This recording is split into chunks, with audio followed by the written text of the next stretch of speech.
the hell's going on in the Avengers set? Come on. There's stuff going on, and there's friction on the set. Deadpool is back on Doomsday. What the hell's going on? Who knows? John Rocha and Jeff Snyder talked about it on the hot mic, so I got Rocha here. I'm going to find out what's going on. Box office, Weapons still the number one movie.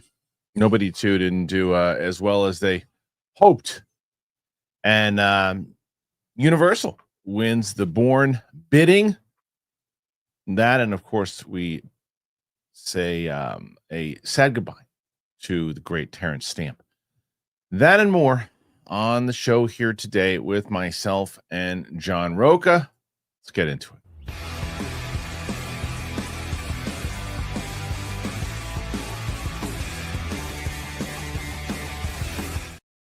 Welcome back, ladies and gentlemen, to the show. It is Monday. Welcome back, and hope you had a great weekend. Joining me on the show on Monday, as always, is John Rocha. Rocha, what's going on? What's going on, everybody? How you doing? Kneel before the outlaw. That's the way it goes. Kneel before the outlaw. Bummer to hear that. I feel like everybody's just losing so many people from our childhood. You know, it's just getting older. This is what happens. You get older, and we start losing all the heroes. I know. I don't like it. I don't like it at all. Nobody likes. No, I know. I guess we can talk about Terence Stamp real quick. I mean, the fact that obviously the first thing that comes to my mind is, and a lot of people's mind is Zod. Yeah, of course. And he just brought such a prowess to that role in general, and just it made it classy. He was menacing. To Wong Fu, yeah, is another one. And then, Star Wars, I think he was underutilized in Star Wars. I think they should use him a lot more in Star Wars, what they did. Right. But what he did was great. And I love Terence Stamp. So, any words about the great Terence Stamp? Yeah, I mean, you look at stuff like The Limey, you look at some of his comedies like Yes Man. Some people forget that he can do comedy, and he was always great to show up and do those kinds of things. The thing that was great about him as an actor is that he was always game. Sorry, I'm just adjusting my camera real quick. He was game for doing anything he felt compelled to do, and motivated to do, and you saw the best of him when he got the chance to do that, especially later in life. He really became such a go-to guy for a lot of directors in playing roles, and so I thought he was fantastic. Very, very recognizable voice, commanding voice, and appeared in a number of superhero things along with standard stuff from when he was building his career earlier on in his life. So yeah, a fantastic talent, but 87's good, dude. I mean, I don't know. I know a lot of people want to live forever, man, but 87, 85, I'm good. I'm good to check out at 75. So I'm it's funny. 75 is younger than you think. It sounds older to us, but it's younger than you think. But nonetheless, I understand what you're saying. He had a full life, and don't forget Bowfinger. Right, Bowfinger. Oh my God, hilarious! Well, like I said, comedy. He was deceptively great at comedy. Remember Wall Street? He was the guy helping Charlie Sheen in Wall Street. So yeah, he was absolutely a legend. So I say Terence Stamp gone too soon, but yes, a legend to say the least. John, what's going on with this story? I'm hearing things, and I hear it from you guys. So we'll talk about a couple things going on here with Deadpool. First of all, we talked about Deadpool last week, and back on Tuesday, Ryan Reynolds posted Instagram with the Avengers logo and a Anarchy style A symbol painted over it. In the wake of the posting, many on social media took it to mean that he's suggesting Deadpool will appear in the Avengers Doomsday movie at Marvel. The reveal coming as the project is currently a little past the halfway point in shooting. Now, sources for Industry Trade Hollywood Reporter and their Heat Vision column have confirmed that, yes, Deadpool will appear in Avengers Doomsday, but add that don't expect him to be joining the Avengers team, though. Reynolds has previously and rather visibly not been linked with the film, nor has his co-star Hugh Jackman. The report comes as another at the hot mic claims that there have been clashes on the set. The dysfunction I've heard about on set is only to that of the Fast and Furious movies. There's a lot of testosterone and a lot of ego on that set. Comic Book Movie added that we have heard that a clash between two particular actors became so heated that certain scenes involving their respective characters had to be altered or removed from the script entirely. Avengers Doomsday is slated to arrive in cinemas on December 18th, 2026. All right, John, clear this up. What do you want me to clear up? Be specific. let's start with the with that last part of what comic book movie said. Like, who are the actors that are fighting? Oh, I'm not going to say that. You know? No, I do know. Yes, and they are two pretty big actors. And apparently, a comment, from what I understand, a comment was made in jest that was a bit too familiar because these actors didn't know each other that well and crossed the line. And one of the actors got really upset about it, confronted the other actor. Said it in jest, like publicly, or said it in jest, like behind the scenes on the set. Okay. And that caused a big rift and battle. And I'm just going to leave it at two very outspoken actors went at each other.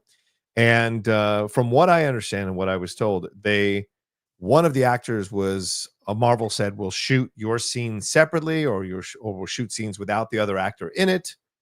Or you can we'll figure it out in some other way. And so that actor felt that the fact that Marvel was willing to make these concessions was enough, because they also told this actor that it was going to cost like millions of dollars to shoot scenes without the other actor.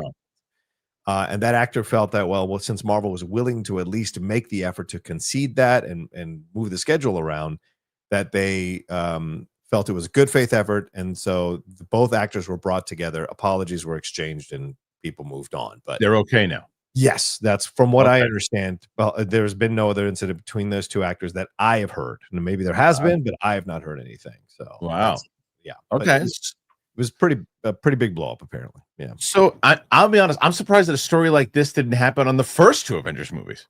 You know what I mean? Like on Avengers in Ultron, Infinity, with all those egos. I think they were all like, it was a smaller cast, Kristian. I think they were all focused on, let's all be successful to try to make this happen. Because Hemsworth wasn't big enough yet. Chris Evans still wasn't big enough. It was RDJ, right? And Scarlett, who were big names. Jeremy Renner was becoming a big name. Ruffalo, to a degree, in the indie scene. So I think these were all just, but the fact that you keep expanding, we have 37 plus all these other actors that were rumored recently in comicbookmovie.com that are coming back, and now Ryan Reynolds. So, dude, that's a lot of people to manage. A lot of people, and all these people have already mostly established themselves as successful people. So now, were you more quieter at the beginning? Now that you're more established, you're more vocal about the things you like and don't like. Oh, I agree with you. There's way more people. I'm just saying, I'm still surprised, regardless of you are 100% right on the status of those people back then. But by the time you got to Infinity War, they were still pretty big. And the fact that we didn't get fair point. Infinity War, like more clashes and stuff. But I also think it has a lot to say with where Marvel is right now, because they also know at this point with Marvel, it's like this is like there's no this is it. This really is the one that needs to work, and everything kind of hinges off it. And depending on who the actor was that is getting upset, it's like is the stress on that person to carry the movie? Is it someone who's coming in and just like, look, I can come in, do a couple things, I'm just getting a paycheck? As you said before, the investment is the investment not there the way it was? So this is not the best news. However, what could be great news is, like you said, if it's settled and the Russos showing that they can be like these generals and saying, look, guys, let's figure out a way. And same thing with Marvel, saying, let's figure out a way, make it work. And if it was still like feuding and that was still a thing, then that's a big issue. But if they can nip it in the butt, look, I take it as small as the Schmodown stuff. There are tons of things behind the scenes of people like going after each other and not getting along with each other, and me having to look, sit down, have the match, be there.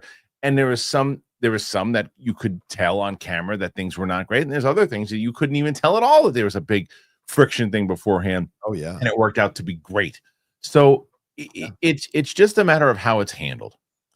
And I think that's what Marvel realized in that moment, because clearly they wouldn't have done that for a lesser actor, lesser character. So the fact that this was an actor that they have a lot of respect for and care about, and they were willing to move things around in order to appease that actor, I think speaks volumes of the status of that actor and the way they wanted to handle that situation. But I think, this is something about me that I believe in energy. And I know it's kind of weird for some people to hear, but I believe in energy. And when there is negative energy around a project and there's a lot of stumbles and flops or underperforming movies, and energy is not that strong, then the energy around the set, it's going to permeate into the actors instinct. Right. Actors live on creative energies and like feeling shit and being empaths. And so when you sense that energy on a set that's negative, I think that bleeds down to the actors, and the actors just instinctively act accordingly. Whereas, as you were saying earlier, Infinity War Endgame, that was when Marvel was on the come up and there was nothing but joy and excitement and happiness. It was like being in King Midas world. Yeah. Right, exactly. We're all in this together. Somehow we're gonna be able to push this entire boat across the sea. Now everyone's complaining because they've already taken the boat across the sea multiple times. Now people are like, well, what about mine? When do I get mine? It's also not a championship team at the moment. No, not anymore. No, those glory days are past right now. Yes, it is. It's like being on the Yankees right now. It really is. I can say that. Do you hear? Speaking of, I guess we can get into a different segment that they might rearrange all of baseball. Yes. What's Rob Manfred's been talking about it?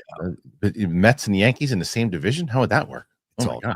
Oh my God. Anyway, so that the Deadpool is really a non-story to me. It's like, of course he's going to be in the movie. Well, I think they need him in the movie, right? Because you don't have that sarcastic, smart-ass energy that Tony Stark, because he's going to be playing Doctor Doom. I don't think he's going to be playing Doctor Doom as Tony Stark. You need somebody like that. Yeah. Well, you're still going to Chris Pratt, I guess, but not until the next one. Yeah. But I think you think Ryan, and I think they need to bring out their big guns, Kristian, because Fantastic Four is like crawling at the end of a marathon across the finish line to 500 million, if it even gets there. And so I think they need some positive energy to go in there. And Ryan needs it after the whole Justin Baldoni Blake Lively madness. Right. So, they kill two birds with one stone. Yeah. It's a bummer to hear that, already this, but people, it's like, look, guys aren't the only ones reporting this too. Like you said, Comic Book Movie is hearing this too. There's a few other places. It's not just coming from you. I mean, you guys obviously have your side of what you heard about it. And then it's this when you hear it from so many different, a bunch of different places, it's like, oh, okay, maybe there's some real weight behind this thing too, Yeah. I mean, the other part of it Jeff revealed on Hot Mic was about Robert Downey Jr. having shot 3 weeks of stuff with a stand-in in his Doctor Doom uniform. That's what Jeff heard. We reported that on the Hot Mic. He stood there for 3 weeks, and they did 3 more weeks of reshoots because of those scenes. Then at the end of those, Robert Downey Jr. didn't like any of the scenes, so he reshot them all with him in the costume. Because what apparently he was doing, according to Jeff, was that this stand-in was doing the scenes from the movie with Robert Downey Jr. reading the lines off camera, not acting on camera, but reading off camera. So the actors were reacting to Robert Downey Jr. I hope that's not true. I really that's madness. That's hubris. If that's true, that's utter hubris. I really hope it's not true, because the amount of money that they're paying him through these movies, he should do anything they ask him to. I don't care the status here. Again, that to me is who knows if that stuff is true or not, right? I'm not saying Jeff didn't hear that, but who knows if it's true.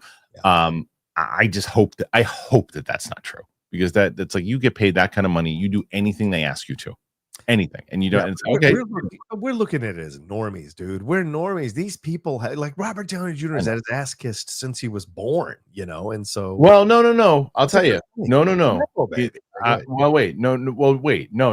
He we know the journey that he had in general of getting to build himself back up, right? But like, I'm telling you, he did that to himself. So of course he did, but he also had to get himself out of it. And I say this because I was able to spend, when I worked at Silver, I was able to spend some time with him, and like, he was a very grounded dude, and was really, I mean, that was at the point, kiss kiss bang bang, when nobody was looking at him or anything too. So your point is more than valid, that it could be at that point when I knew him, he was still like, hey, I mean, he was talking to everybody. He was treating everybody as equal. I'm not saying he doesn't do that now, but like, he wasn't at the spot. He wasn't getting $7 billion.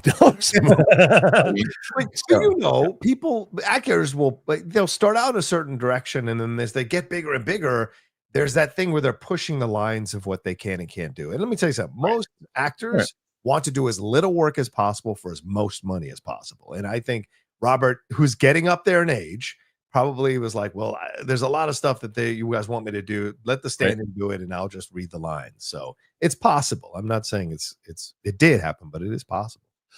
My wife walked in. She helped me because I left my lunch today at home.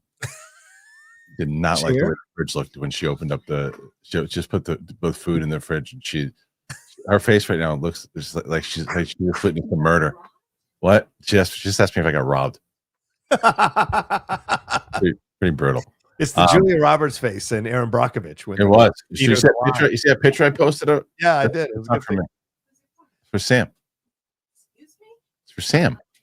You want that? You want that? You can take that one. You can take that one. I have 2 other bags. It's good conversation to have on the air. Get out of here, will you? Sit by. Nice. She's twerking for me right now. Nice. Did you? Yeah, I posted that picture. Yeah, on Instagram. Yeah, it was great. We had a good time. We get to go out with the kids. It was fun. Anyway, good disruption. Appreciate it. What do you guys make of this entire thing? Put your thoughts in there, everybody. Let me know. Do you think there's some merit to this? What do you say? Put your thoughts in there. Apple Podcasts, Spotify, the Clips channel. Got so many people checking out that Clips channel now. I love it. If you haven't already subscribed to it, it's easy. Kristian Harloff Clips. That's all you got to do. And it's also in the description. Great. Okay. Let's get to this next topic because we always talk about the box office here. Always. And this is the thing that happened basically this weekend. The box office is still going down. Box office Weapons is number 1. Yet again, what was the drop off? About to tell you. Weapons holds, Nobody 2 was soft. As we head into the late summer lazy box office time, overall box office is decidedly down. Despite a glut of titles in the marketplace, only one new wide release hit this past week, Nobody 2, which will debut in 3rd place to $9.4 million. Softer than expected. $25 million budget film landed a weaker B+ cinema score compared to the first A-, but did get a slightly larger start than the $6.8 million kickoff of its predecessor. Weapons remained on top, set to take in $25 million in its second weekend. It's a drop of just 43%, which is excellent, especially for its genre. By the end of this Sunday, title is expected to hit a gross of $89 million. Freakier Friday also in second, with its second weekend looking to come in at $14 million, a drop around 51%. Its total by Sunday is looking to be around 54.2. Marvel's Fantastic Four came in 4th with 8.7. Ouch. Drop of 45% in its 4th weekend for a total of 246.9. Rounding out the top 5 was Bad Guys 2, which landed 6.9 million and now sits at 56.6 after 3 weekends. Superman became available on PVOD on Friday, with the launch heavily advertised and discussed online as it's relatively early for Warner's title, only 35 days. Yet, once again, PVOD has shown to have not impacted the box office, with the title heading for a 5.1 million haul this weekend, the smallest weekend to drop so far at 36%. I'm also I just want to look at the actual box office mojo numbers here. And as you can see, we've got Weapons at 25. Let's see what's made so far. We're looking at 148 so far. That is a big hit for them, obviously. Freakier Friday, another one, 86. That's pretty decent for them. Nobody 2. We just looked at those for the opening weekend. 14. That movie's it'll struggle to make its budget, but we'll see. Fantastic Four. This is the number that I want to look at. It's still got a shot at 5, John. It's still got a shot at 5. You look at that. And then you've got the Bad Guys 2 with 117 so far. That's better than I thought. So I don't know, John, you look at these numbers there. What stands out, man? Weapons, the enduring power of Weapons. I mean, 140 something million. I mean, only on a $38 million budget. Already talks about a prequel film being possibly in the works, focusing on Gladys. So yeah, I think this is a great thing. And if you're a horror fan, you've got to be excited about this. And if you're a Zach Kreger person, you got to really be excited about what's to come for Resident Evil and that Joker film that he's been pitching and any other projects down the road. This is yet another fresh, exciting voice on the scene as a director and clearly resonating with audiences with a fantastic film. So to me, that's the thing that really stands out from all of this. And also the Fantastic Four. That is listen, man, it is, you can't deny that is an underperforming movie. I might even call it honestly a flop, and maybe not financially, but I think expectations. I think expectations is fair. Yeah. I think expectations is fair. I think major disappointment as far as expectations go. But yeah, I mean, it was probably going to lose a little money, maybe not, or maybe break even. But yeah, that's not what they wanted. They wanted massive hit. No, of So course yeah. not. Yeah. I'll tell you what the biggest story is for me. Go ahead. Superman.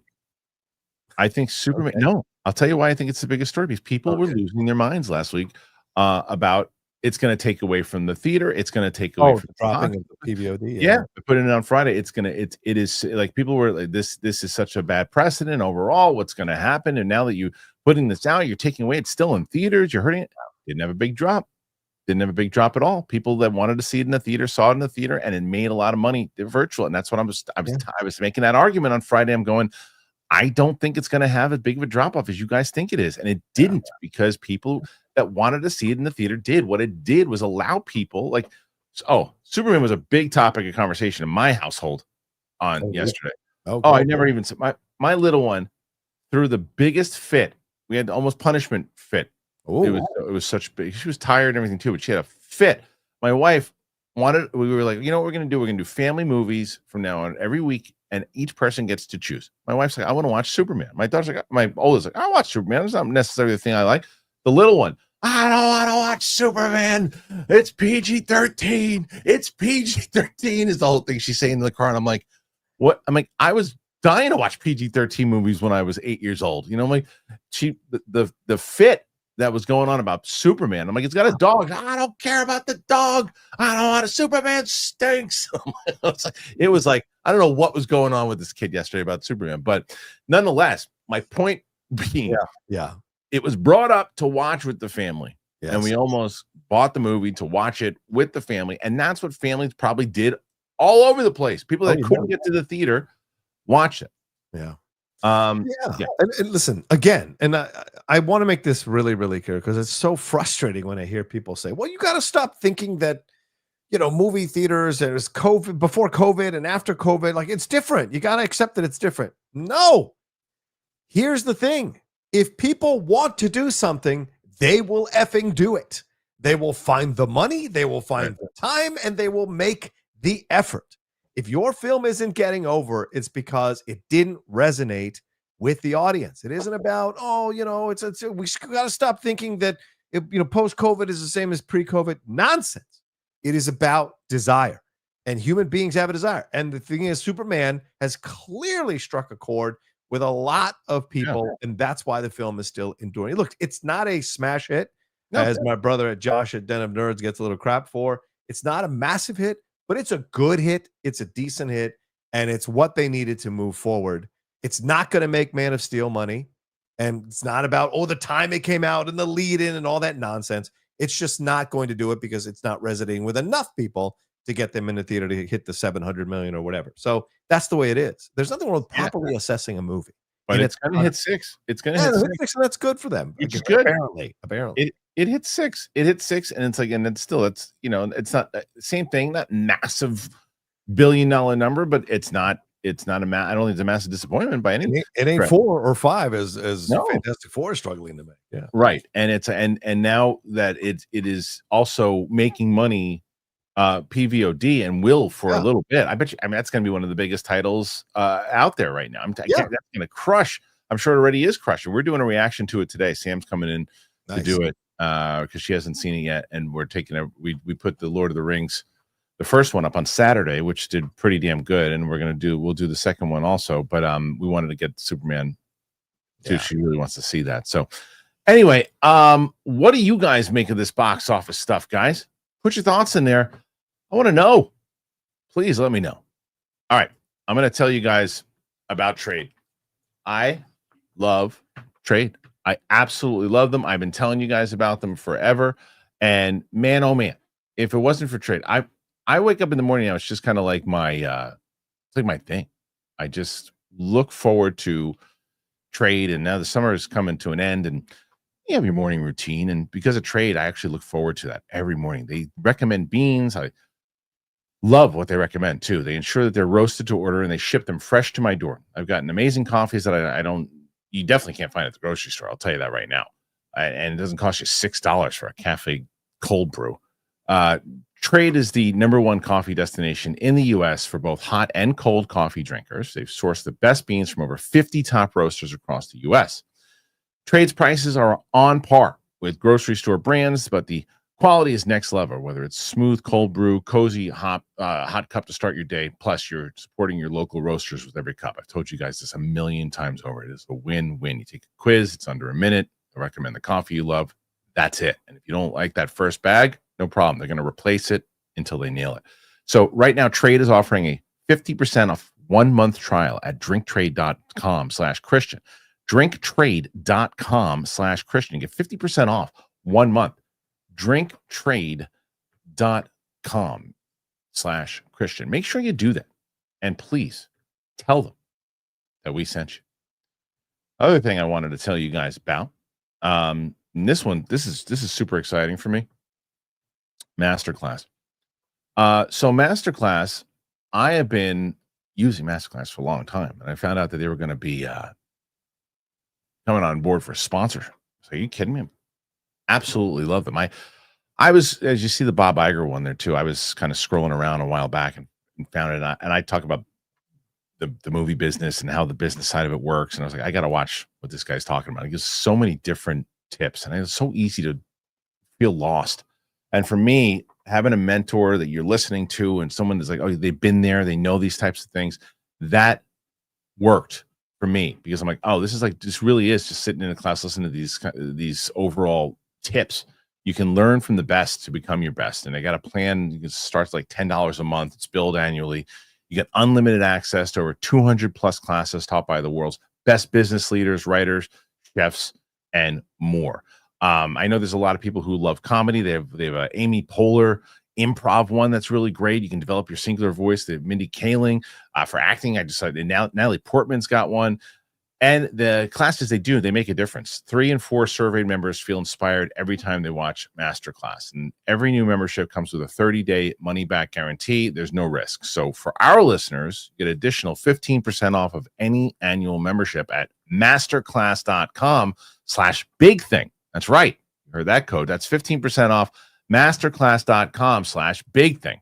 Masterclass.com/big thing. All right.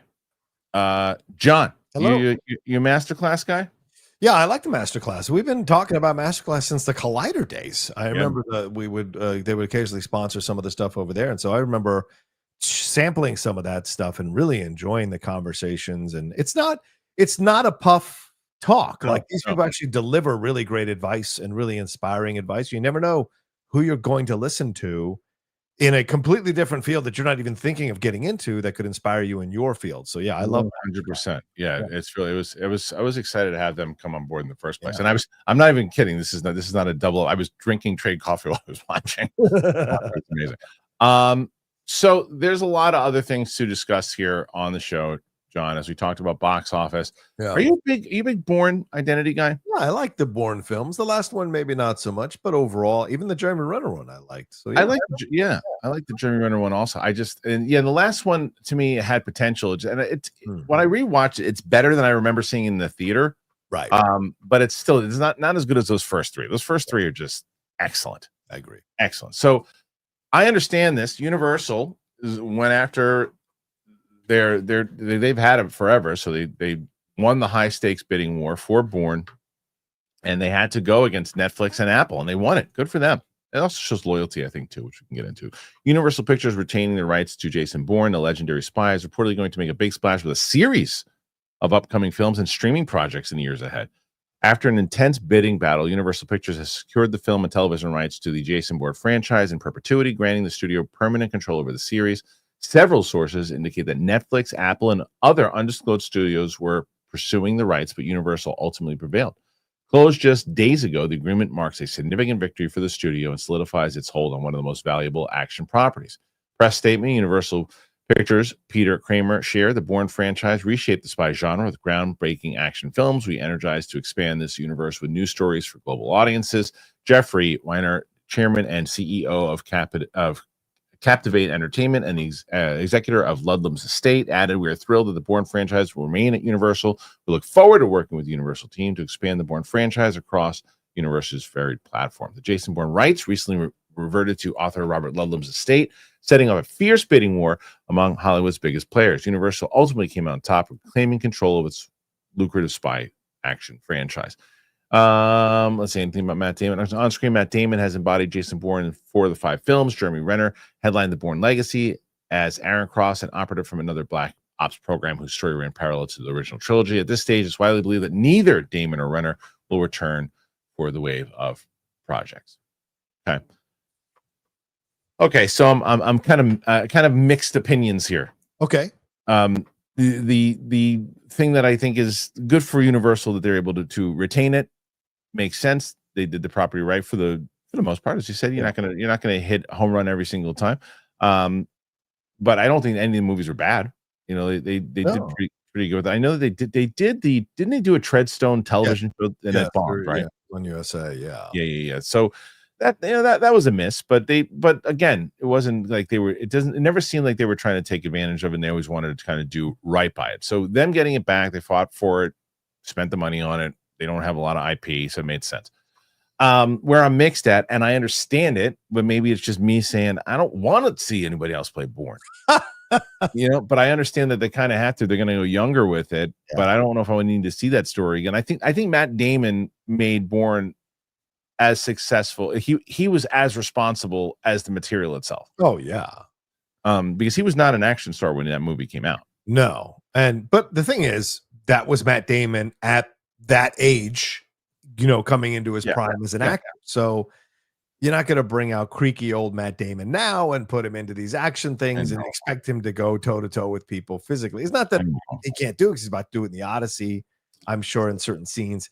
I just think it's not quite what audiences are looking for. So I think you do have to go back and find if you can recast James Bond constantly, you can recast Jason Bourne. I know you could. I know. I'm just maybe that's definitely a me thing.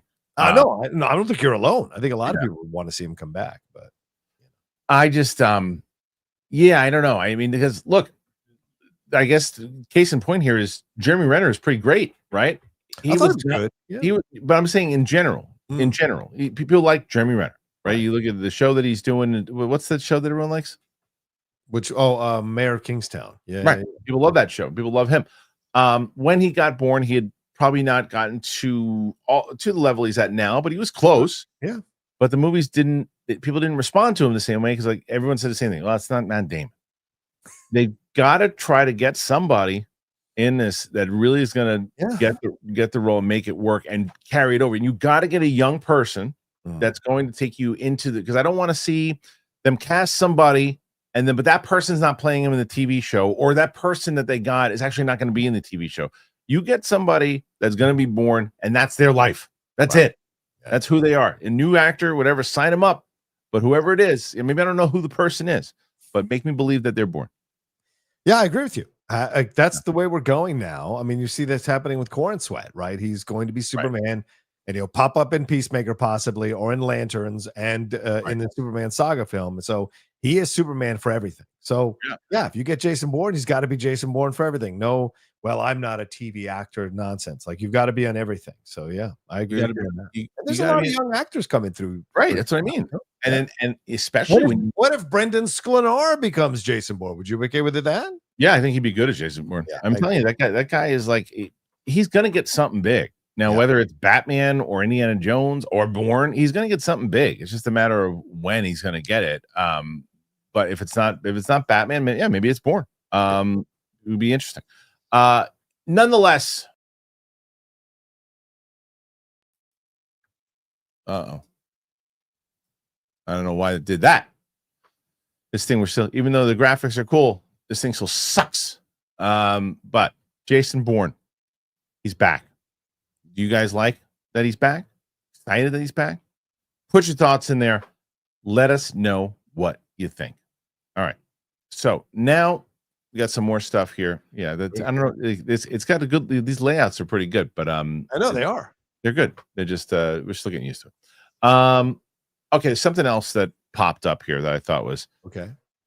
Right, I read this. I'm glad that Luke included this on the stories today. Let me just bring this up here, and I'm gonna put it here. Where's the news? The news. Do that. Okay, so Andor is going to have a lasting impact on Star Wars as the new trilogy creator cites the series as an inspiration. Okay, so we're talking about Simon Kinberg here. Mark Julian writes, Lucasfilm president Kathleen Kennedy has confirmed that Kinberg's planned trilogy is being developed as the franchise's new saga intended to guide Star Wars into its next chapter, even though about a month ago she said they're not doing trilogies anymore. Set firmly in the post-rise of the Skywalker timeline, the trilogy is designed as a cornerstone of the era, with Kinberg writing and producing all three. Unlike the sequel trilogy, which shifted between creative teams, this approach aims to deliver a cohesive, carefully structured story from beginning to end. I like that.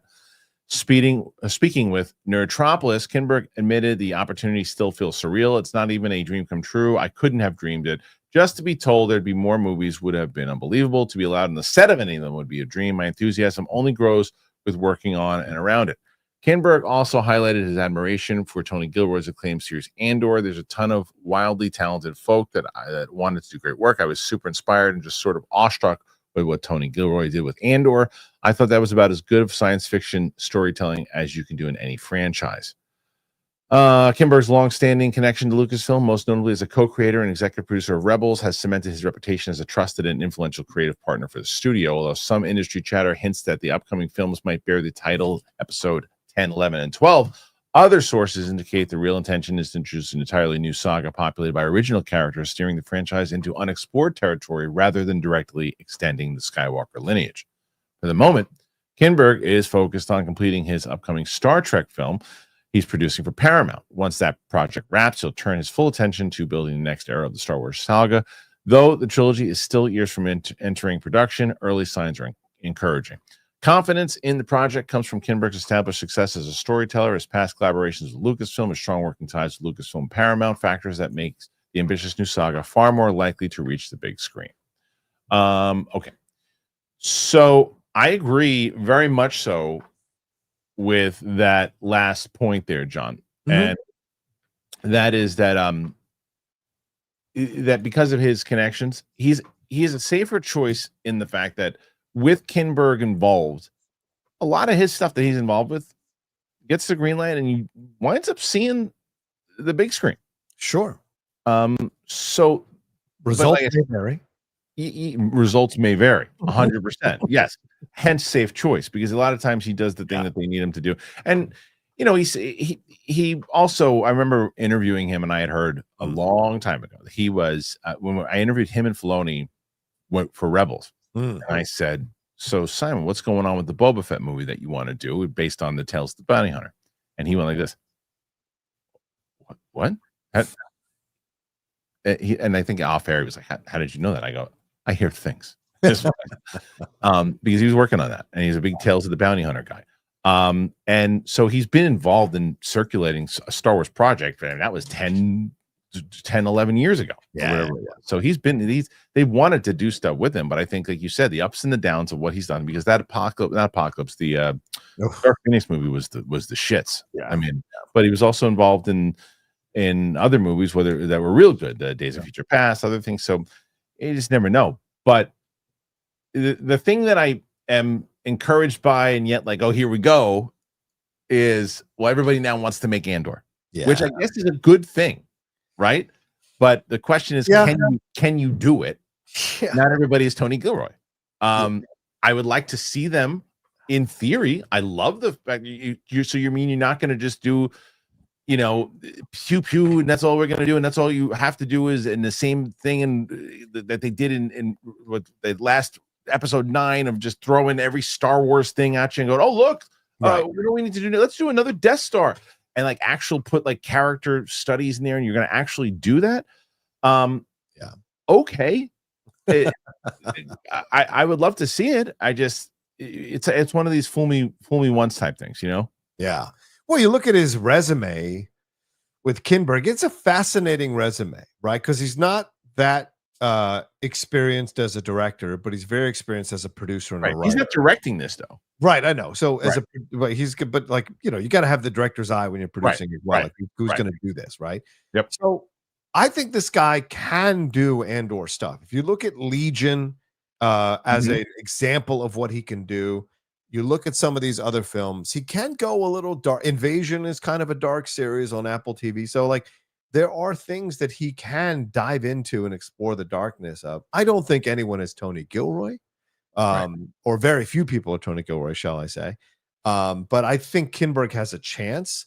The problem is when you look at some of the other stuff that's kind of fallen apart, not been that great, like the 355 or the New Mutants, other than the he EP'd, you can be like, or the Gifted, which was kind of a mixed bag in terms of quality. You have questions. So right now, I don't think it's a home run. He's a good hitter. He gets on base, but is he going to get home? Is he going to cross home plate? I don't know. It's up for grabs right now.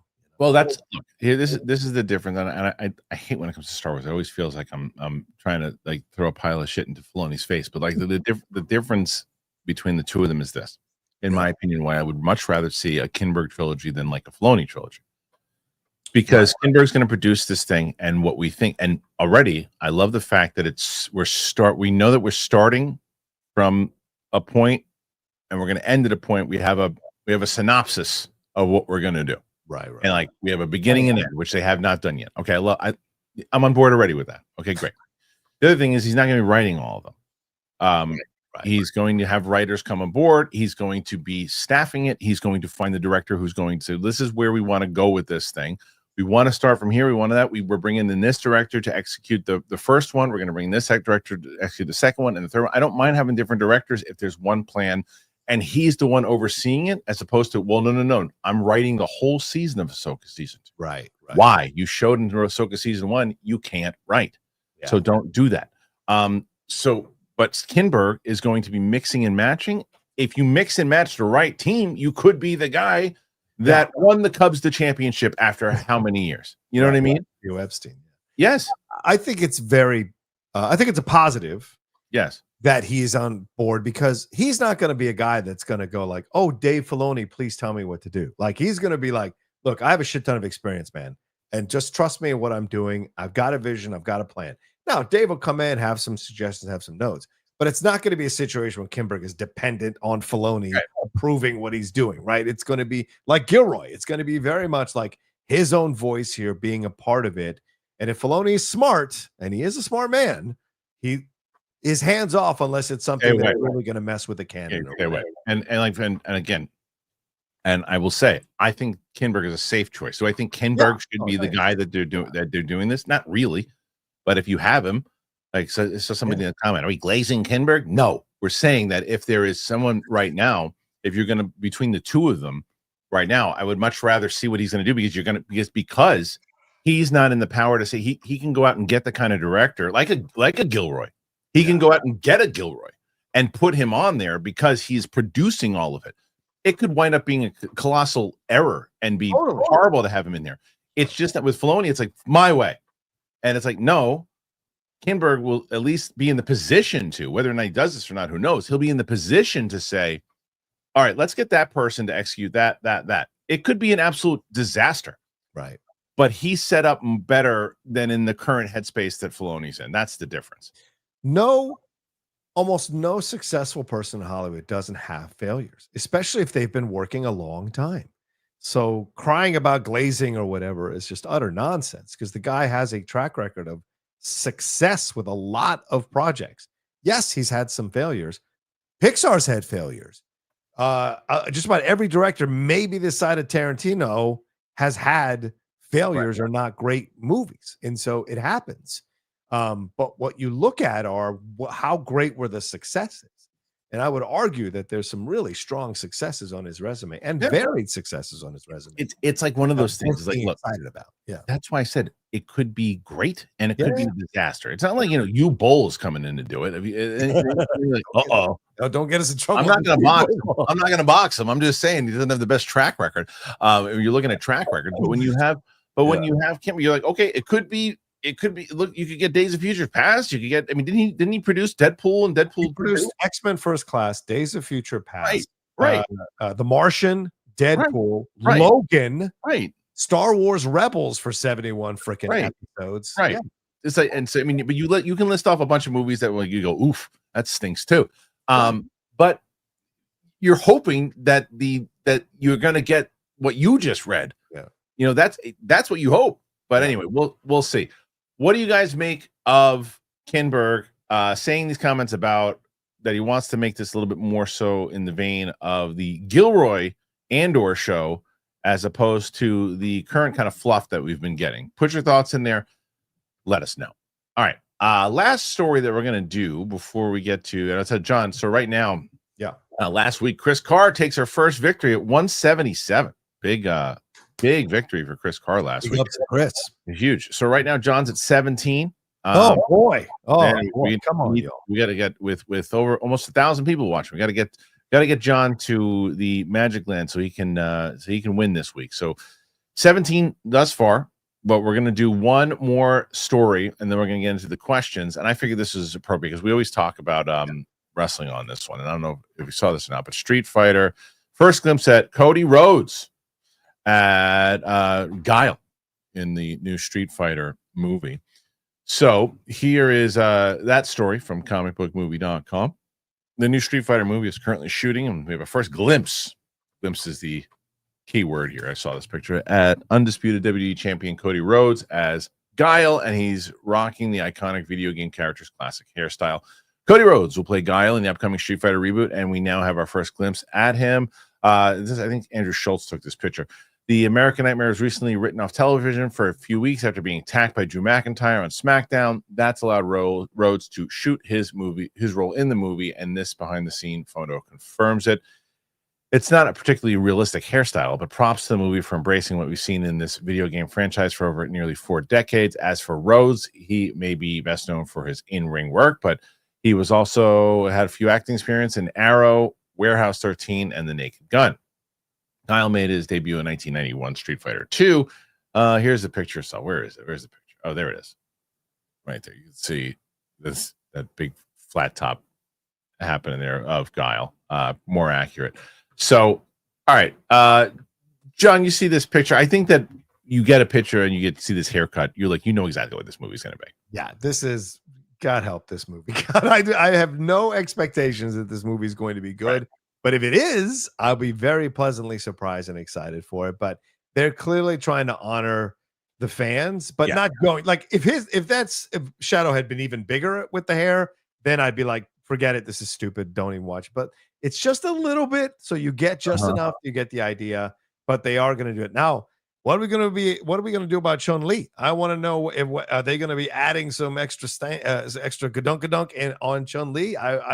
Winston A. Marshall has schooled me on this. So if they're going to go, video game accurate, are they going video game accurate across the board? I'll be real curious to see with that actress. Yeah, I want to see how they're going to do it. But I got to see the tone and the vibe in general. But I'd love to see a video game accurate Street Fighter. And how they're going to is Momoa playing Blanca? Is that what I remember? Oh, yeah, I know he's in it. But he might, the budget for this movie has got to be pretty big because it's like who bring up IMDb. Who's playing all these roles? All right, Momoa is playing Blanca. Yes, that's hilarious. He's perfect. Death Malchian of all people is playing Bison. Who is David Dasmalchian? Polka Dot Man. Nothing's playing. Oh, Bison. Okay, Bison. Okay. Noah Centineo is playing Ken, which I think is the new character they're bringing in. Andrew Koji. Ken's a classic. Okay. Yeah. Andrew Koji is playing Ryu. 50 Cent is Balrog. And Roman Reigns is playing Akuma. Andrew Schultz is playing Dan Hibiki. Yeah, and Kalina Liang is playing Chun-Li. Yeah. And then Orville Peck is playing Vega. That's crazy. I wonder if 50 Cent is going to do a Tyson impression. that's what character's based off. Exactly. Yeah, character's based off of him. So wow. I don't know. When is this movie? They started shooting, obviously. So when is it supposed to come out? I would assume it's going to come out next summer. I assume show as well. Or not next, maybe not next summer, maybe like next fall.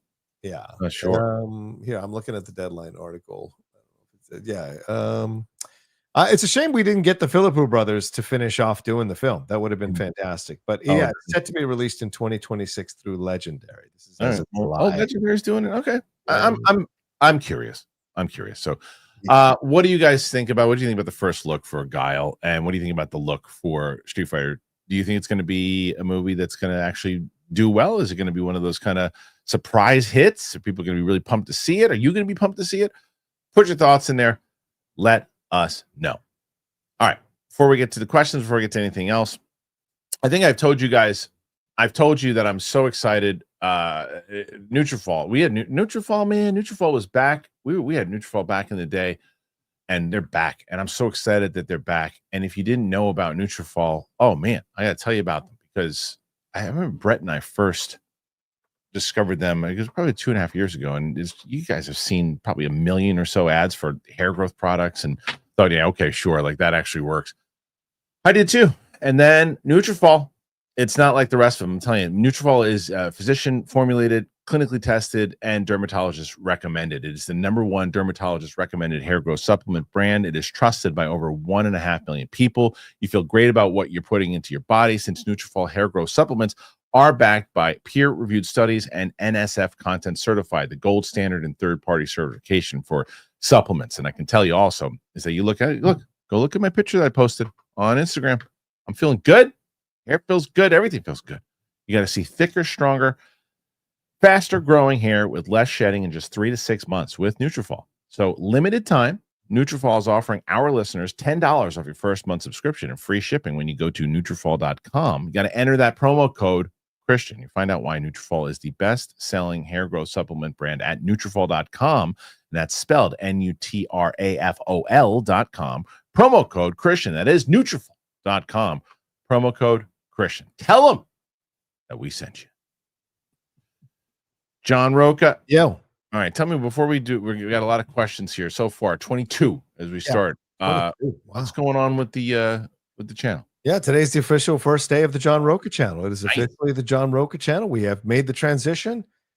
Different name, same outlaw energy. Yeah, we're going forward here, having a lot of fun with it.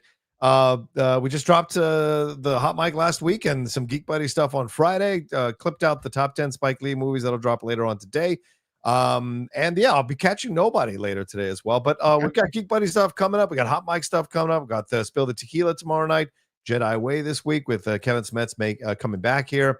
And of course, more episodes of The Truth with a new show that I've been doing as well here on my channel. So head on over to youtube.com/John Rocha Says. We're so close to 40,000 subscribers and marching towards 50. So come and be a part of the fun as we go into the new era of the John Rocha channel, please. I love it. Yeah, go and support John, everything he's doing over at his channel, guys. All right. Yeah, let's get to it, John. Can we get you to over 100 today? That is the goal. We shall see. Let's do it. First one here. I'm all for the hate questions too. Send in the hate questions. You should. Yeah, that's true. Hate questions. Why not? Why not?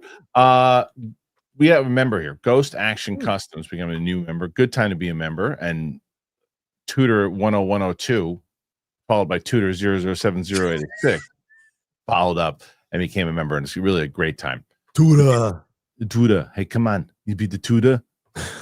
You can do it. Did you see Arnold parroting your political point over the weekend? No. What did he do? Both parties are trouble. Did he? Neither party believes in you. That's right. Did he take my notes? Yeah, he was talking about the gerrymandering, and he was like, I don't trust either party. Both parties are wrong. Oh, can you send me that? I'll play it on the show right now. It's on Twitter. Yeah, oh my God. Go ahead. I'll send it to you. Go ahead. Please. Come on, I can tell you right now, these parties do not care. They tell you that they do. They just want your money. That's all they want. They want your money. They want your support. They want your vote. And they want to get in there. You call them beforehand when they're voting, when you're voting, and it's very easy to get in touch with. You say, hey, I need you to can you pick up my phone call? They said, yeah, you have not voted me in yet. I will take your call. And then I get voted in. I'll never hear from you ever again. I will shut my door. I will lock the door. I don't need you. I don't care about you. All the promises I made you, the extra pizza, everything you thought you were going to get, you will not get this because I hear your vote. Don't do it. Yeah, he's got his. I think you're going to have to get the shirt. I just sent you the link. You got to get the shirt. I think you want the shirt. I'm going to get it. It's a good looking shirt. I might even get the shirt. Let me see. Now I'm going to have to play this. Hold on a second. No, it's not video. It's just a picture. Oh, it's just F the politicians. Terminate gerrymandering. Oh, I see. Look at that. That's a red and blue fist there in the middle there. So I know. I wish he could run. Wish he could run too, but he's 70. Oh, you mean running for office?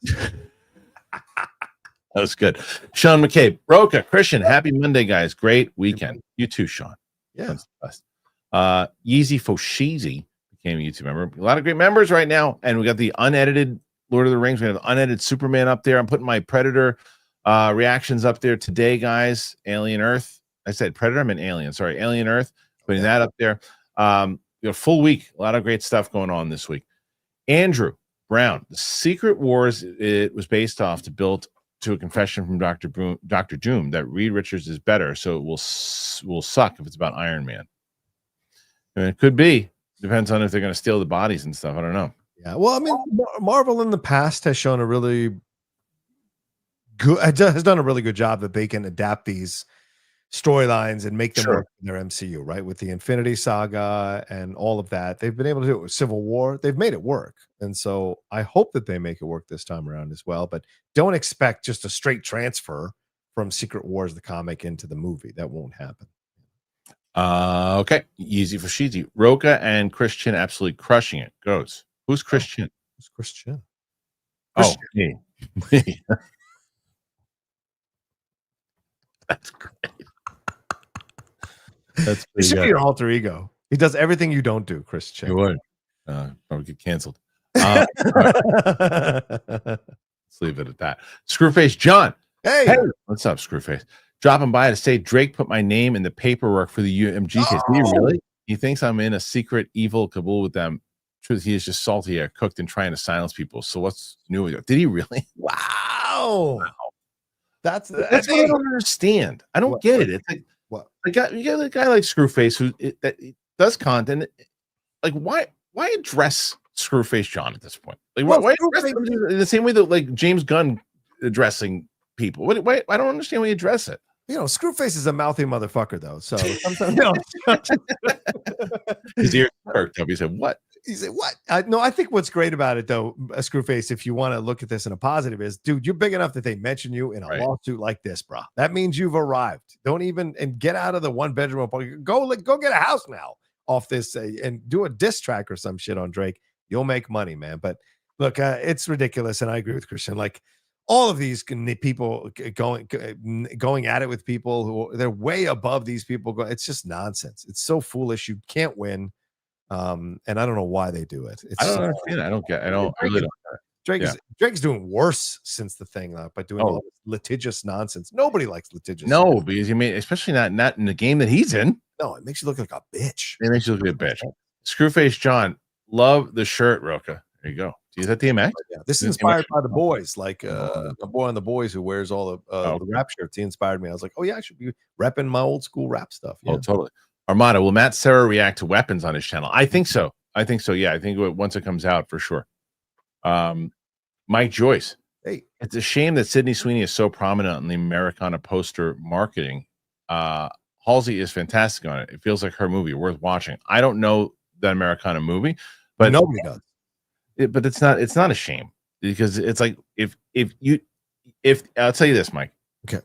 If Halsey, who is also popular, but with the kind of press and the kind of publicity in general that Sydney Sweeney is getting right now, if you were my producer and I woke up the next day and Halsey was on there instead of Sydney Sweeney, I would fire you. Mm-hmm. Sydney Sweeney should be because what did John just say? I said nobody knows this movie. He said nobody. He said nobody knows it. How do you get people to notice it? You put Sydney Sweeney on the poster. Yeah. I don't even find Sydney Sweeney attractive. I don't. And I don't, but I'd be a moron to say that she's not one of the most popular people out there right now. Why wouldn't you market with her? That'd be so silly. And the reason I say nobody saw it is because nobody saw it. It only made $500,000 at 1,100 theaters. Now, it is a small film. It's an indie film, so you have to kind of, it wasn't like it opened at 4,000 theaters like a blockbuster. So you have to kind of look at it to that perspective, but it didn't do well. And so for all the things about Sydney Sweeney representing this or representing that, people didn't show up.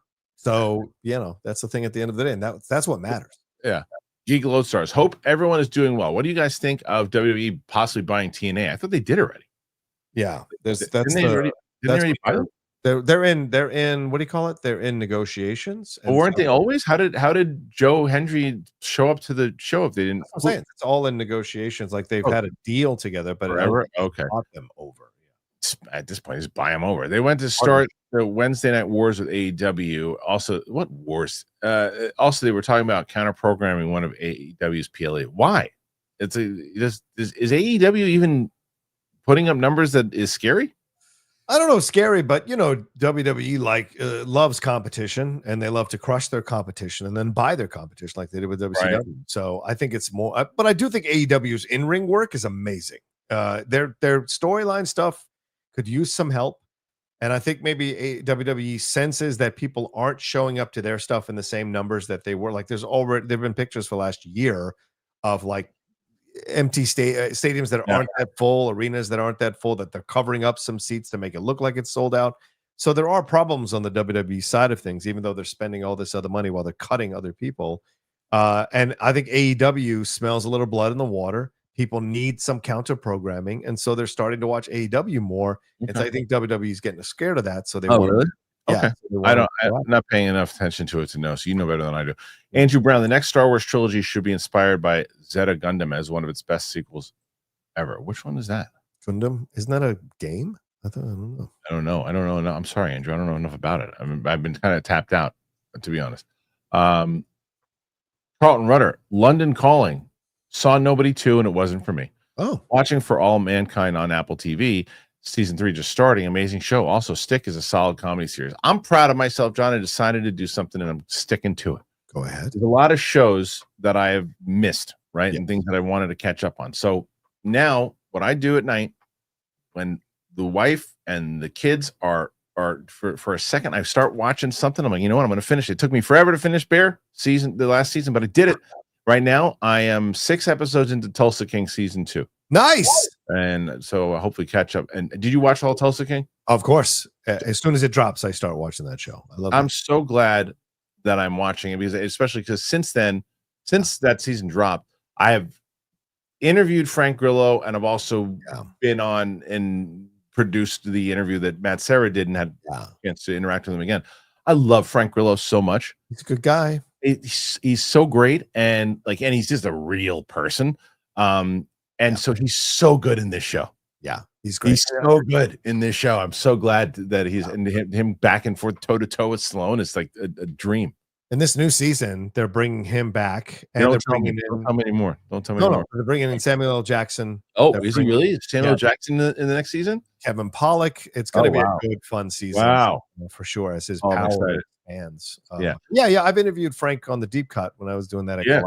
Really great guy. Great guy. One of my biggest regrets in life, because I was not in shape at the time, was Frank saying to me, "You come down to my gym, we'll work out together. I'll work you out." And I didn't go because I'm like, he's going to kill me. He's going to destroy me. But if I had that opportunity again, I would do it. That's kind of how I feel right now. That's how I feel right now. It's Sarah's been trying to get me into to basically get free jiu-jitsu lessons from Matt Serra, one of the greatest American jiu-jitsu guys you're ever gonna. And I've been postponing it as I want to get in shape, and now I've been getting in shape. And he's like, "All right, now you're in shape now, right?" And I go, "Well, I said this is I can't remember what episode it was. Actually, it might have been the Frank Grillo episode. I think it was the Frank Grillo episode. At the end of the Frank Grillo episode with Sarah, he goes, "I tell you this story." No, please. I'm listening. Yeah. He's like, "So what are you doing?" You know what? I'll find the clip. Let's go through, and I'll actually play the clip. What he says, because the ending of the episode it's hilarious. I'll find it, and we'll go through. Sounds good. Do that. All right. So Stick is another one that I'm going to wind up watching also. I'm 3 episodes in the Stick and loving it. I'll tell you this. We finished off the new season of Slow Horses last night. Yeah. It's season 5, because they sent us the screeners early. Yeah. I'm not allowed to speak on it, but damn. Is it great? I'll say. Yeah. Okay. And we started Task, the new WB one that's coming on HBO. Oh yeah, that's with Ruffalo, right? Yeah. F man. Fuck. And you guys that's first episode rather. Solid. Intense, man. Intense. Okay. Yeah. Okay. All right, let's see. I'm gonna see if I can. Okay. And I loved the last season of The Bear, so I'm glad you finished it off. Man. I did. I really liked it a lot. All right, let me see. I think I found this this clip, okay. So I'll play it. Where is it? Yeah, that's it. Let me just bring this up here. You take care, bro. All right, bro. Wrap it up, bro. Yep. Gotta wrap it up. Oh shit, man! I'm gonna look to you. I'm gonna say that's fucking great. All right, hey, what a great time, man. What a great person. I so genuine. Best.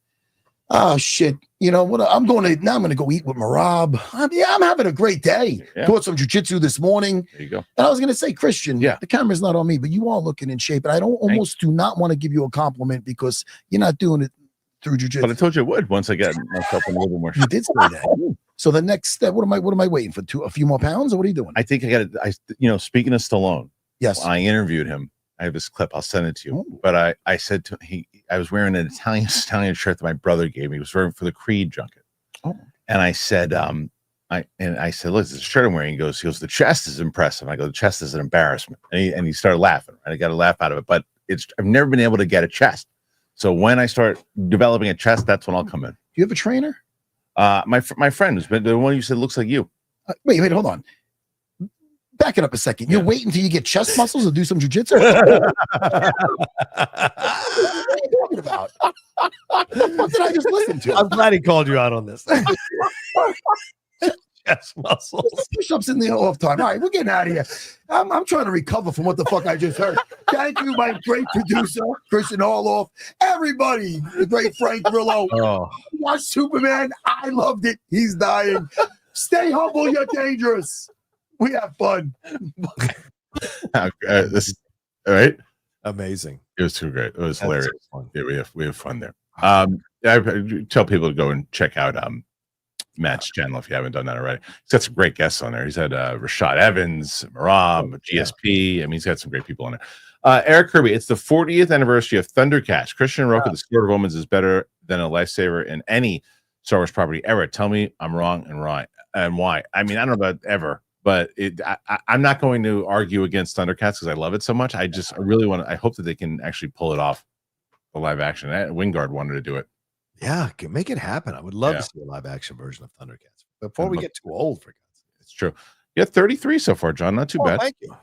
Mikkel Zane. Hey, I'll rewatch Man's Heat. So good. Still great. One of my favorites. If they do make a sequel, I hope they don't give it a Gladiator 2 treatment where they make character posters and add popular music to marketing. I mean, that's true. I hope they don't do that also. Yeah, I don't think Michael Mann would do that, but it's going to be an interesting situation to see if he gets it off the ground because clearly there's issues with the budgeting and the finances and all of that. So I think you got to look at the reality, and Michael Mann hasn't had a hit in a while. And so you have to have questions about how much he can make the movie for. But God, I want that movie to happen. I know we love Heat, but remember, Heat didn't blow the doors off the box office when it came out. It became a hit because of people watching it on home video and stuff. And it grew in legend status. But does that mean it's going to make a lot of money if you do the Heat 2? I don't know. You know, like Blade Runner 2049 was supposedly. I know. You make sense, and I don't want you to. Andrew Brown, did you see Kamitani versus Nakano Career versus Career? I didn't. Did you watch it? No, I did not watch that one. No, sorry. I can't wait for the deal though to go through The UFC deal. Yeah. Miguel Zan. Also, someone suggested Oscar Isaac as Vincent Hanna and DiCaprio as the killer main villain. Who would you cast as Tom Sizemore and John Voight? Oh man, John Voight's still around, so I would bring him back to reprise. Well, but the first half of it. Okay, that's first half of the book is them younger because Neil McCauley is spoilers for Heat if you haven't seen the first Heat, but Neil McCauley is can't be in the older part, can't because he's toast. Right. But I'd like to see. I don't know. I'd like to see DiCaprio as McCauley, to be honest with you. Well, I like the idea of DiCaprio as the villain, if that's really because that's been what they were rumored the last few days. But with John Voight, as I said, I just saw Task, the first episode, and Tom Belfry is the main antagonist in the show, and what he's doing in that show is incredible. So I would immediately cast him as the John Voight character. As for Tom Sizemore, man, that's a tough one. A lot of big shoes to fill with his role in the movie. Yeah, I know. He's so good in that movie. Yeah, that's a good character actor. Yeah. Hey, slick. Cody Hunt. My bet is the clash between Eben Moss and Robert Downey Jr. My bet is what the Thing versus the Hulk. No. He's saying he believes the guys. I don't think it was Eben Moss. No way. No way. I can confirm it was neither one of those. Okay. Yeah. Brandon Ninja. Batman enters public domain in 2035. What do you think? Good luck.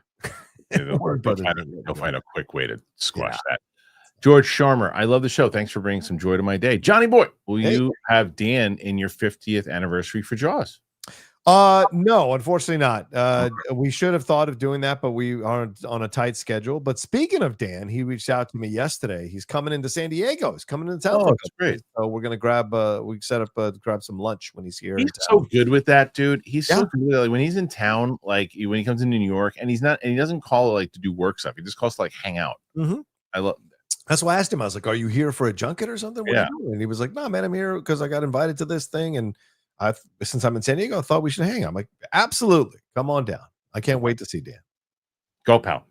Got a late start, but support. Thank you, Go, pal. You always support. Thank you, Go, pal.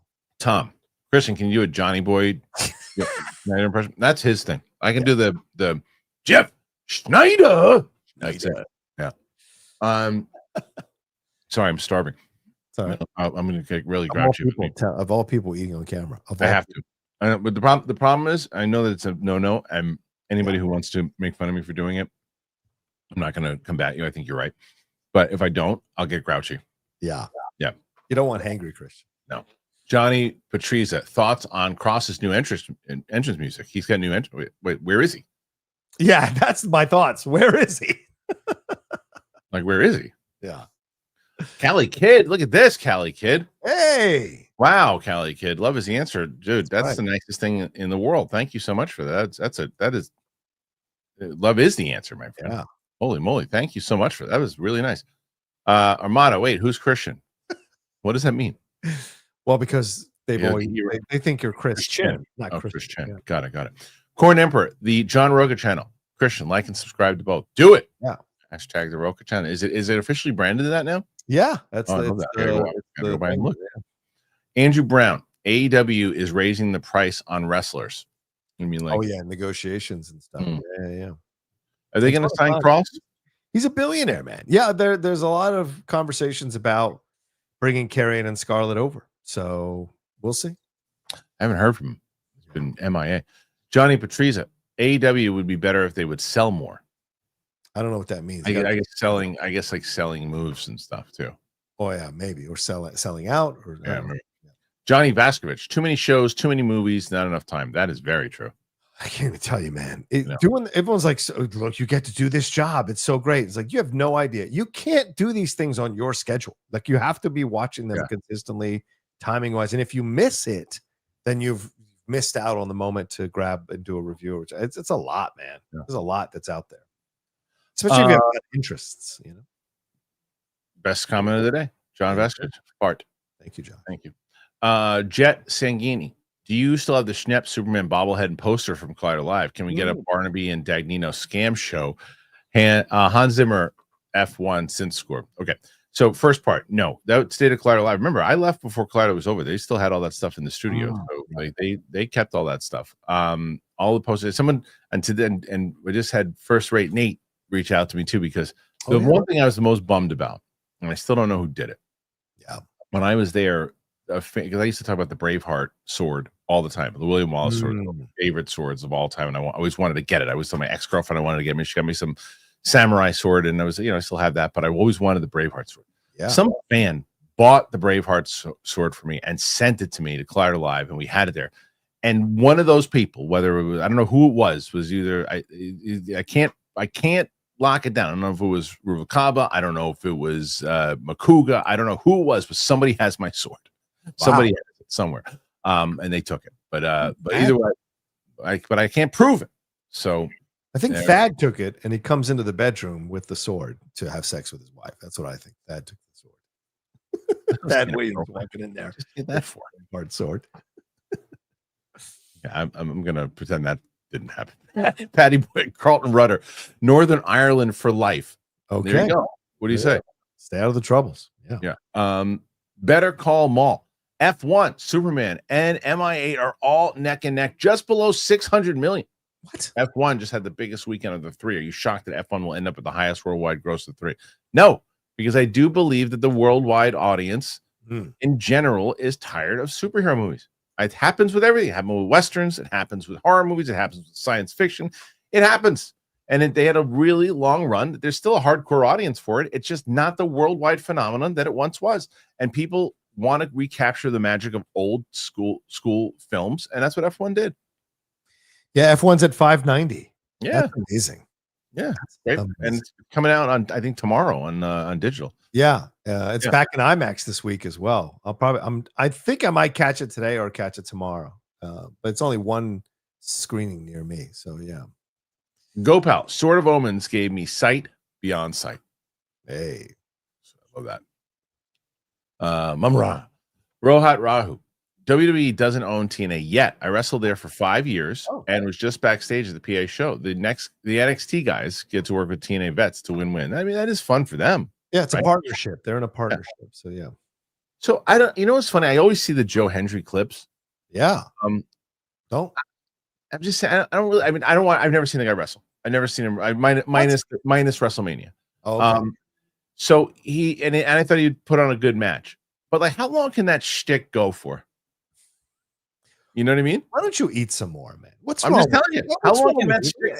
It's like the smile and the thing. I mean, it's a good gimmick. Yeah. But how long can it go for before you're just like, hey, we get it? He's gonna pop out of a trash can. We're still doing what chance 20 years later? So annoying. Well, yeah, but they still carry over, and so. But a chant is not a whole gimmick. Okay, but I think the Joe Hendry song is what keeps it going. Sure, but it's like, but it's I don't know. I'm bored with it. Rashad Green. Who had the better villain arc, the Penguin or Agatha? Oh, well, arc. The Penguin, yeah. Because Agatha was a villain by the end. Yeah, it was. She had a good story, but the overall arc, no, Penguin. Geek Lodestars. I'm 2 years into doing YouTube, and thank you guys for Movie Talk and Schmoes. Thank you, Geek Lodestar. It's still surreal to me that when I look at subscribers, when you first started this, when did the realization hit? As far as the people who were watching, I mean, like for Ellis and I, when we started, we were happy when 100 people were watching. Yeah. Because it was, and we were also started at a very different time. YouTube was very different, but once you saw people coming in and interacting, that's always fun. People that anybody's watching your stuff. So I think that if that's what you're saying, I think it's right from the start, like when we had like a couple people watching. Yeah, I can't speak to that because I came in through Kristian, so it's like I was aware of it through him. So I still don't think I'm anywhere near these guys. So I'm just building as I keep building. So no realization is it for me at all in any of this. So yeah, if I get to 100,000 subscribers before I'm dead, then okay, realization then. You will. Julius Wyatt, John, should the Harry Potter show use John Williams' theme? He knows my answer to this. No, I say no because it's got to be its own thing, and you don't want to evoke stuff from what you did before because you're not continuing what you did before. So I think that would be a mistake. And I 100% disagree. I think that it is the same. I always say the same thing. I say for Superman, I say for James Bond. If you have a theme good enough that you know instantly when you hear it, it is that movie or that you use that, and it is not easy.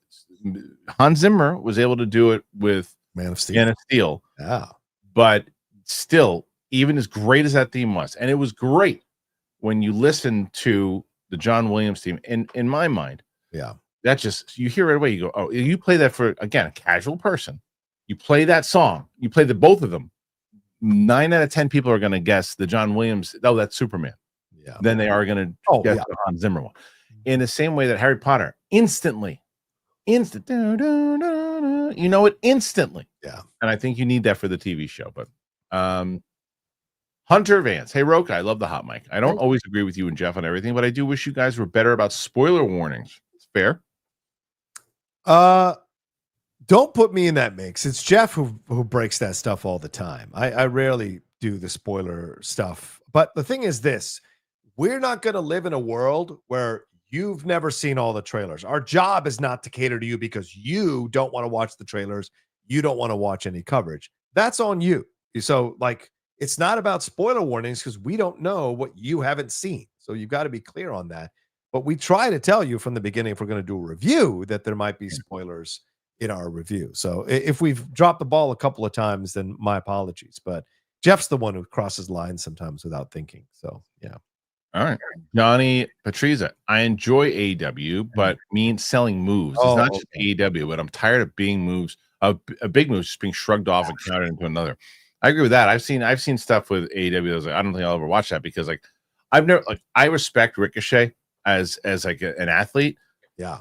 But the bouncing around gymnastics thing, it's like to me, that's not wrestling. It's a style of wrestling, I know, but I've never really liked that. It seems like a choreographed fight in the same way that I didn't love the Darth Maul versus Obi-Wan fight because I'm like, as great as it looks like a choreographed sword fight. It doesn't look like pure emotion sword fight. It never looked like a real fight. The AEW, the bouncing around Ricochet stuff. I hate that stuff. Yeah, fair point. Yeah. Okay. Eric Kirby, Mumra versus Dr. Doom. Jaga versus Yoda. Who wins? Yoda beats them all. Yes. Eddie, especially, I want to see. I remember they were always going to have like a younger Yoda, like a 600-year-old Yoda. I want to see what he would have done. Give me a Groot Yoda, teenager. Yeah, right. Yeah, exactly. Hunter Vance. Kristian, you've inspired me a lot this year with your health journey and what you're doing with your pilot. Appreciate you guys. Thank you, Hunter. I appreciate that. Yeah, I said it was funny because I took that picture because John and I were kind of going back and forth on the text, and I had taken that picture, and I was like, you know what? Maybe I'll post this. And then I asked Roxy, I was like, is this tacky? And she's like, no, I think people will find it inspirational if you do it. And I said, all right, I did. And she was right. I got a bunch of people who have kind of reached out about it. And I actually was able to talk to some friends that I hadn't spoken to in a while because they saw it and great. We were asking questions about it. And so that was pretty great. And the pilot got the director reached out last week, and we're supposed to get on the phone hopefully this week so we can then set the budget and then get this thing rolling. Nice. Yeah, I'm excited for it. It's gonna be my next big project. You know, John, you know me better than anybody. Like when it comes to like the way that I did Schmoes or Collider Live or Schmodown, right? Yeah. Like I was like that tunnel vision stuff. That's where this pilot is right now. Yeah, you're gonna get into that. Yeah. I am to fly Cam. I liked weapons. Julia Garner was the weakest part of the movie. Oh, I thought she was pretty good. A lot of dumb decisions by her, Brolin, and Alex MVP. Alien is okay in my opinion. Kids take me out. But I'm gonna disagree with you. I think the kids element of that whole show is the reason why it works. Let me show you about horror films and dumb decisions. Let me show you many dumb decisions. So many dumb ones. Yeah. It's the whole element of horror. Brandon, what's up, Brandon? John, what did you think of Liverpool's performance on Friday? I like what I saw, especially from the new guys. Konate still looks like a deer in headlights. Konate's head's already been turned. He's going to Real Madrid, man. And that's why Liverpool upped the offer and said, hey, sign or go. Like, I don't think it's going to get. And I think, look, we've got defensive frailties. We've got to figure that out, but we are going to be an exciting team. I don't know if we win the league, but we're going to be a crazy exciting team. So, yeah. Nathan. Kristian, we've seen, does it come out on virtual this week? Oh no, I think it comes out in the theaters this week. Oh, does it? Yeah. Oh, I don't think so. In the theater, I have such a schedule this week of recording stuff, and we're so close in getting the virtual reactions done. And John, I'm probably going to see. I was thinking have you do a couple virtual reactions with me too. Oh yeah. But the thing is, you've seen everything, but I still got to see if there's a lot that you've missed. But we should. I'm sure there's some. What's an old school movie that you've never seen? Let me think about it. Think about it, because that would be good one for us to check out. Callie Kid, this is the best YouTube channel. Thank you. I love Geek Buddies and your channel, the Hot Mic. Thank you, Callie Kid. Appreciate that. Thank you very much. I like the Freak Buddies. Let's do that. That was pretty good. Thank you so much for that. It was what a generous another one. Yeah, Callie Kid, crushing. Thank you, Callie. Crushing that. Thank you, Callie. Okay, next one here, and this is Andrew Brown. Have you seen Isha versus Shibata from G1 2023? It's the best sub 15-minute match ever. No, I didn't see it. Did you see it? No, I've not seen that one. No. That on the list. Yeah, then I haven't seen that one. Thank you, Andrew, for the suggestion. Mark Long, great new episode of the Jedi Way. Thanks, John. Thank you. Yeah. When did that go up? Came out about 4 or 5 days ago. Laura Kelly and I talking about all the new stuff that's been going on and coming out of Comic-Con and the news that's happening. So yeah, great to be back with Laura. It'd been a while, so it's been a few weeks since we did one. I give you such credit for carrying on. Have you seen the freak out over male cheerleaders in the NFL? People are just looking for things to be mad about these days. No, I didn't see anything about it. Yeah, it's so dumb. It's so dumb. What's wrong? Men can be cheerleaders, women can be cheerleaders. Why do you care about this? Like, this affects your life in literally zero ways. And yet another boycott of the NFL. Get out of here. Everyone's going to watch the NFL. It's too big. Get out. Geek Lodestars, have you guys seen everyone thirsting over Jamie Lee Curtis? That Freakier Friday promotional video had everyone in shambles. I think I did see something like that. There was some picture. She's always had big boobs. She's big boobs. Yeah, go watch Trading Places. Yeah. For God's sakes. But the hottest she ever was, like that I ever remember being, was in that movie with John Travolta. The hell was that movie called? Perfect. Yes, that's a 5-pointer right there. That was a 5-pointer. She was very, very sexy in that movie. Spencer Drake, a film set you could be a fly on the wall for. Avengers Doomsday.